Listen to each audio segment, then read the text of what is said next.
তখন আমার দেখা যায় যে স্যার মাসে 30 থেকে 40,000 টাকা আমার ইনকাম ছিল। আমি প্রথমেই আপনার কাছে আসতে চাই, আপনি যদি একটু আমাদেরকে বলেন যে আপনার উদ্যোক্তা হওয়ার পেছনের গল্প, এবং সেইখানে এসে নিজের বলার মতো একটা গল্প আসলে আপনার এই জার্নিটা কতটা সহজ করে দিয়েছে। ধন্যবাদ স্যার আপনাকে। প্রথমে এজন্য ধন্যবাদ জানাই যে আপনি এত সুন্দর একটা প্ল্যাটফর্মে আমার কথাগুলো বলার জন্য আমাকে সুযোগ দিয়েছেন। এটা আসলে আমাদের জন্য একটা অনেক বড় অপরচুনিটি।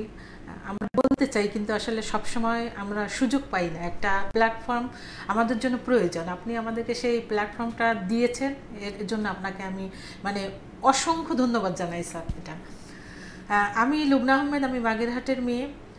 আমার উদ্যোক্তা হওয়ার পেছনে আসলে অনেক অনেক কাহিনী, আসলে সব কিছু ওয়ান ইয়ার বলা যায় না, এটা হচ্ছে সবচেয়ে বড় কথা। আর বিশেষ করে একটা মেয়ে তার সব কিছু বলতে পারে না, অনেক সময় ইচ্ছা থাকলে অনেক কিছু বলা যায় না। আমি মূলত ছোটোবেলা থেকেই কাজ শেখা, যে কোনো একটা জিনিস দেখলে ওই কাজটা যতক্ষণ পর্যন্ত না আমি শিখেছি এতক্ষণ পর্যন্ত আমার মনে শান্তি থাকতো না স্যার। আমি ওটা শেখা, ওই কাজটাকে শিখে কমপ্লিট করে ওটাকে আমি দেখাবো, ওটার কাজটা থেকে আমি একটা সুন্দর একটা রিভিউ নিব, এটা ছিল আমার সবসময়ের জন্য আমার একটা টার্গেট। বিশেষ করে আমার মাকে দেখেই আমার অনুপ্রেরণা। আমার মা যেভাবে কাজ করেছেন মানুষের জন্য, আমার সবসময় ইচ্ছা ছিল যে আমার আম্মু একজন শারীরিক প্রতিবন্ধী, তিনি কখনো তার সেই শারীরিক কমতি যেটা তার শরীরে ছিল, আমার আম্মার পায়ে পোলিও, কিন্তু তিনি সেই ওটাকে কখনো সে তার কমতি বুঝতে দেননি। তিনি সবসময় সেটাকে তার শক্তি মনে করেছেন এবং শক্তি হিসাবে তিনি কাজ করেছেন। তিনি একজন টিচার ছিলেন, তার অসংখ্য স্টুডেন্ট এখন বাংলাদেশের বড় বড় পোস্টে আছেন। তো আমার আম্মাকে দেখেই আসলে ছোটোবেলা থেকে আমি অনুপ্রাণিত হয়েই আমি বিভিন্ন সময় বিভিন্ন রকম কাজ আমি শিখেছি। পরবর্তীতে সময়ের প্রয়োজনে আসলে যেটা বলবো, বিয়ের পর থেকেই আমি আসলে উদ্যোক্তা হয়ে ওঠার আমার ইচ্ছা জাগে যে আমি এখন, আগে তো বাবার সংসারে থেকে আসলে মেয়েদের কোনো টেনশন থাকে না, নিজের কিছু একটা করার সেরকম কোনো চিন্তা ফিল করিনি, কখনো কিছু একটা করার ফিল করিনি। তো বিয়ের পরে যখন একা থাকতাম, সময় তখন প্রচুর সময় ছিল, বাচ্চা ছিল না তখন, হাজব্যান্ড তার কাজ নিয়ে ব্যস্ত থাকতো। তো তখন থেকেই আমি আসলে শুরু করি। প্রথমে হচ্ছে যে আমি সারা হাতের কাজ দিয়ে শুরু করেছিলাম, তখন শাড়ি, 3 পিস, তারপর হচ্ছে যে আপনার গায়ের চাদর, এগুলো আমি বিভিন্ন মেয়েদেরকে দিয়ে করি, এগুলো তখন আমি সেল দিতাম। আশেপাশে যারা পরিচিত ছিল, মোটামুটি ভালোই চলেছে তখন। মাঝে বেশ কিছুদিন আমার গ্যাপ ছিল, বিজনেস আসলে প্রয়োজন হয়নি। আর বিশেষ করে আমি বাইরে যাওয়াটা অতটা পছন্দ করি না, আমি ঘরে থেকেই কাজ করতে পছন্দ করি, এ কারণেই আমার বন্ধ করে দিই আমি বিজনেসটা। পরবর্তীতে 2010 সালে বাংলাদেশে যে শেয়ারের একটা ধস নামে, সেখানে আমার হাজব্যান্ডের বিশাল পরিমাণে একটা অ্যামাউন্ট লস হয়ে যায়। তারপরে আমি দীর্ঘ সময় পরে, আমিও তখন প্রেগনেন্ট ছিলাম, তারপরে সেই একটা বড় ধাক্কা ছিল আমার জন্য। তারপরে আমার ঢাকার মোহাম্মদপুরে কৃষি মার্কেটে একটা জায়গা আছে, মার্কেট আছে, ওখানে আমার একটা কাপড়ের শোরুম ছিল। শোরুমটা খুবই সুন্দর চলছিল, হঠাৎ করে আসলে যেটা ভাগ্য খারাপ আমার, হঠাৎ করে শোরুমটা আমাকে বন্ধ করে দিতে হয়। একটা প্রাইভেট বাড়ির নিচে ছিল শোরুমটা, ওটা তারা নিজেরা করার জন্য হঠাৎ করেই উঠিয়ে দিল যে না, আপনাদেরকে এখন দোকানটা ছেড়ে দিতে হবে। তো আমার তখন প্রায় 8 লক্ষ টাকার মাল আমি স্যার মাত্র 40,000 টাকায় সেল করেছি। আর তখন যেহেতু আমি অসুস্থ ছিলাম, আমার হাজব্যান্ড তখন বলল যে আমার বেবি আমার আগে, টাকার দিকে চিন্তা না করে সে আমাকে নিয়েই তখন চিন্তা করেছে। তো পরবর্তীতে আমার অনেক প্রবলেম হয়, যেহেতু আমার শেয়ারে এতগুলো টাকা চলে গিয়েছে, দোকানটাও চলে গেল, অনেক প্রবলেম হয়েছে আমার বাচ্চা নিয়ে।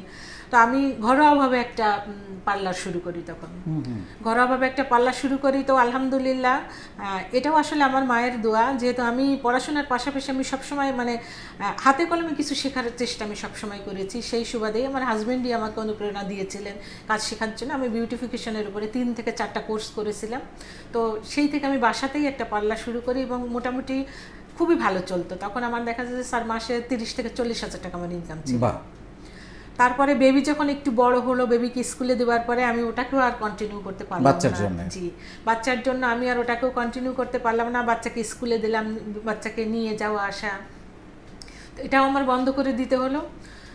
পরবর্তীতে যখন আমি আবার উদ্যোক্তা হবার চিন্তা করলাম, এটা হচ্ছে করোনার ভিতরে এমন হলো যে হাজব্যান্ডের চাকরিটা চলে গেল, করোনার কারণে দোকানটা বন্ধ হয়ে গেল। সে একটা দোকানে জব করতে, একটা শপ ম্যানেজার ছিল, দোকানটা বন্ধ হয়ে গেল। তারপরে আমার নিজস্ব কিছু টাকা ইনভেস্ট করা ছিল, সেখানে যার কাছে আমার টাকাটা ছিল সেও হচ্ছে যে টাকাটা মেরে দিল, সেও 1 টাকাও আমাকে রিটার্ন করলো না। 25শে মার্চ হচ্ছে যে আপনার করোনার ঘোষণা আসলো, আর 17ই মার্চ আমার বাসাতে ডাকাতি হলো। 17ই মার্চ আমার বাসাতে ডাকাতি হলো। আমার জমানো ঘরে যে টাকাটা ছিল, ইভেন আমার যে জুয়েলারি ছিল, এগুলো সব চলে গেল আমার। তো তখন আসলে আমার খুবই খারাপ অবস্থা তখন। আর সব সময় আসলে আমি খুব মুডি, আমি খুব আমার নিজের পার্সোনালিটি নিয়ে আমি খুব চলি। তো আমি কাউকে মানে বলতেও পারি না। আর আসলে আমার নিজের কাছেই তখন খুব খারাপ লাগছিল যে আমি এখন কি করব। খুব টেনশনে ছিলাম তখন, মানসিক ডিপ্রেশনে চলে গিয়েছিলাম, সত্যি কথা যেটা। তো মানসিক ডিপ্রেশনে যাবার পরে তারপরে আমি চিন্তা করলাম যে তাহলে ঘরে বসে আমি করতে পারি এরকম অন্য কোনো একটা কিছু চিন্তা করি। তো আমি ফ্রিল্যান্সিং শেখার চেষ্টা করলাম। আমি একটা খুব নাম করা একটা ইনস্টিটিউট বাংলাদেশের, আপনার সেখানে আমি অ্যাডমিশন নিলাম। আমার তারপরে হচ্ছে যে মনে করেন অবশিষ্ট হয়তো যা কিছু ছিল আমার জমানো, তো আমি ওইটুকু দিয়ে আমি একটা কম্পিউটার সেটআপ নিলাম। তারপরে হচ্ছে যে আমি অ্যাডমিশন নিলাম, অ্যাডমিশনে 12,000 টাকা দিয়ে আমি অ্যাডমিশন নিলাম। তারপরে হচ্ছে যে প্রতি মাসে সেখানে আমাকে 2,500 টাকা করে দিতে হতো। আমি 3 মাস সেখানে কাজ শিখলাম। কিন্তু 3 মাস যাবার পরে আমি যখন দেখলাম যে 3 মাসে আসলে আমার পুরো টাকাটা, এখানেও আমার লস, এখানেও আমার পুরো টাকাটাই লস। আসলে এখানে কাজ করার মতো বা শেখার মতো কোনো কিছু নেই। এখানে হচ্ছে যে শুধু লোক ঠকানো হচ্ছে, মানুষকে ঠকানো হচ্ছে। মানে প্রতিষ্ঠানটা ভালো ছিল না, না এখানে but freelancing is a very good career. জি জি, বাট প্রতিষ্ঠানটা আপনাকে ভালো শেখাতে পারেনি। ওকে, তো যার কারণে আমাকে ওটাও বন্ধ করে দিতে হয় স্যার। তখন হচ্ছে যে আমার মানসিক অবস্থা প্রচন্ড খারাপ ছিল স্যার, মানে আরো হতাশা নেমে আসলো। ইভেন তখন তো আমার কাছে এমন কোনো অ্যামাউন্ট ছিল না যে যেটা দিয়ে আমি আবার নতুন করে কিছু শুরু করতে পারি। তারপরে হচ্ছে যে আমার বাচ্চাও ছোট, বাচ্চার একটা খরচ আছে, সংসার খরচ। তো তখন খুবই ভেঙে পড়েছিলাম স্যার। তারপরে পরিচিত যারা ছিল তারা বললো যে এখন ফেসবুকে বিজনেস করা যায়, যেহেতু আমি ফ্রিল্যান্সিং শিখেছিলাম কিছুটা। তো ওখান থেকে একটা আইডিয়া হলো যে আমি ফ্রিল্যান্সিংয়ের ওখানে যখন আমি কাজ শুরু করেছিলাম, আমি একটা পেজ খুলেছিলাম। তো ওই আইডিয়া থেকেই ভাবলাম যে আমি যেহেতু আমি পেজ খুলেছি, আমি বিজনেস শুরু করি, ঘরে বসে আবার দেখি পারি কিনা।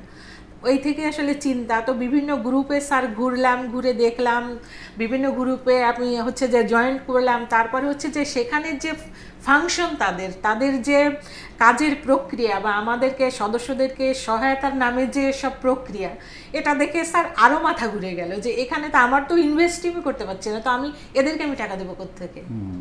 আমার তো আগে ইনকাম করতে হবে, তারপরে না এরা আমাকে একটা কাজ শিখাবে, তার জন্য আমি তাদেরকে একটা পারিশ্রমিক দিব। তো আমার তো সেই টাকাটা আমাকে আগে ইনকাম করতে হবে, তারপরে তো আমি হচ্ছে যে ইনভেস্ট করব। তো আসলেই হতাশ হয়ে গেলাম। তারপরে হচ্ছে যে আমার ওই গ্রুপেরই এক আপুর কাছ থেকে স্যার আপনার এই গ্রুপের কথা আমি জানলাম। তো ও আমাকে লিঙ্কটা দিল যে আপু তুমি এই লিঙ্কটা তুমি জয়েন করো এখানে, তারপরে তুমি দেখো এখানে স্যার আমাদেরকে শিক্ষা দেয়, কিছু সেশন আমাদেরকে দেয়, তুমি এটা দেখো। তা প্রথম দিন স্যার সত্যি কথা বলতে কি আসলে এই বয়সে পড়াশোনাটা অত ভালো লাগে না, সত্যি কথা যেটা। তারপরে তখন খুব টেনসড ছিলাম, তখন সংসারের চিন্তা, তারপরে বাচ্চার চিন্তা, পড়াশোনার আসলে তখন মন ছিল না। প্রথমত আমি ঘুরে দেখলাম আপনার গ্রুপটা, আপনার লেখাগুলো 2-1টা পড়ে দেখলাম, অতটা আসলে অনুপ্রাণিত হইনি তখন। তারপরে একদিন ফেসবুক যখন মানে ভিজিট করছিলাম ফেসবুক, তো আপনার একটা পোস্ট আসলো যে এই যে আপনাকেই বলছি। তো আমি ভাবলাম যে দেখি, যখন একটা লেখা আসলে একটু পড়েই দেখি, সামনে যখন এসেছে হয়তো কিছু এখানে থাকতেও পারে। তো আপনার লেখাটা স্যার আমি পড়লাম। আমি আপনাকে বলে বোঝাতে পারবো না স্যার যে আপনার ওই লেখাটা আমাকে তখন কতটুকু অনুপ্রাণিত করে যে না, চুপচাপ শুধু ঘরে বসে থাকলেই হয় না, ঘরে বসে আমরা অনেক কিছু করতে পারি এবং জীবনে হতাশ না হয়ে আমার এখনো আরও কিছু করার হয়তো সময় আছে, সুযোগ আছে, আমি চেষ্টা করে দেখি। তো তারপর থেকে স্যার আমি আবারও শুরু করলাম আলহামদুলিল্লাহ।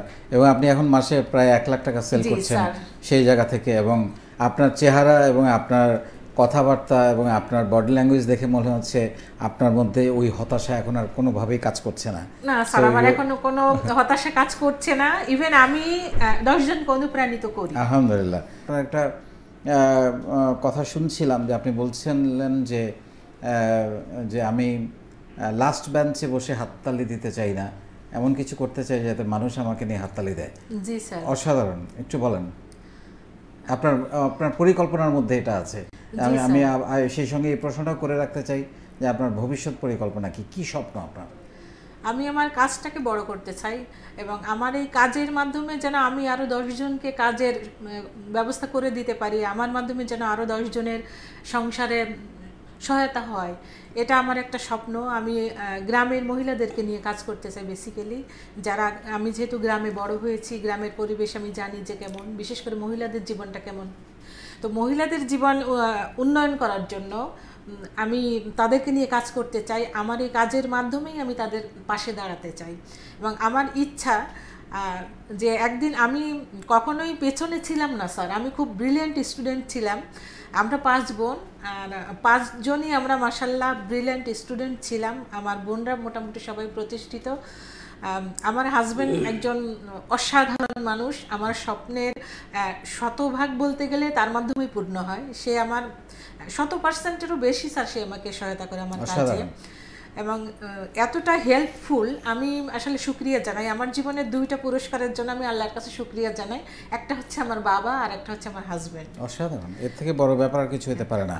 যথেষ্ট সহায়ক সে আমার জন্য এবং আমাকে যথেষ্ট হেল্প করে আমার কাজে। তো আমি আমার কাজের মাধ্যমে স্যার মানুষের মনের ভিতরে পৌঁছে যেতে চাই, যেমনটা আপনি পৌঁছে যেতে পেরেছেন স্যার।